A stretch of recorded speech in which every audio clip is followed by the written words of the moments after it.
Either that's what goes on in his head, or aliens are sucking his damn brains out. What's up, everybody? It's Luke James, not the singer. If you're an indie artist looking for an album review and some promo, you can hit up Luke at redmattersite.com. And what I have for you boys and girls today is an indie album review, and it's for Samuel Isacc's album, The Education of Michael Penn 2.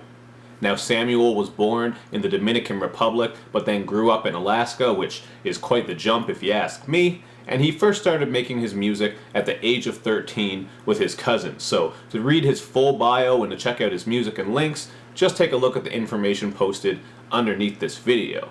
Now, this album starts off with the intro track, where we get a very introspective style with a lot of lyrics about his religious teachings and just the decisions and experiences that he's had in his life. So it's a good way to start the album off because it gives us a little glimpse into who Samuel is and how he thinks. And the overall religious theme goes on throughout a bunch of these songs. For example, on the Refuge skit, he spits a little bit about the idea of how he likes spirituality, but not so much how people take religion and twist it or use it in negative ways. And on the outro track, he drops a verse for the lonely and also prays that Jesus can straighten out his creases. So it's pretty clear that he's a reflective and also an insightful MC. On the Who's Listening skit, he talks a little bit about the importance of unbiased opinions and how the rap game is just oversaturated. And then on the Origins, he goes into detail about the crookedness of politics, the media, money, drugs, etc., etc. So there's a lot of great content on this album if you listen through and pay attention to what's being said.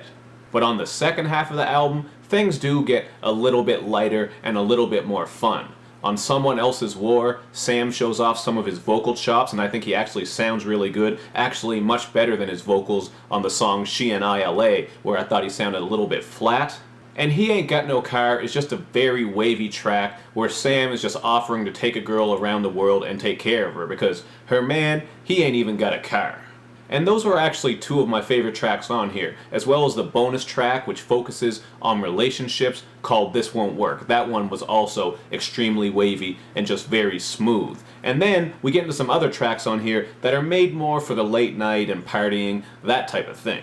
The Night Is Young is a clubby track with bars and auto-tuning about liquor and ladies, and we get that similar type of content on Stayin' or Leavin', where the hook has a girl asking, are you stayin' or leavin'? So there's a lot of fun stuff on this album too. It's not all serious, philosophical, and insightful, but that's what makes this a good album and why I give it a 3.5 out of 5. I think it's very balanced, and Sam brought a lot of different sounds together here, not only with the production, but also with his vocals. But I do think he could tighten up his delivery and his flow just a little bit because there's not too much that sticks out about him in that aspect. But this is still an indie project worth checking out. I do recommend it. And make sure you do all that good YouTube and social media stuff, man, where you like my videos, you share them, you follow me on Twitter, you retweet the videos, and you especially subscribe to my channel.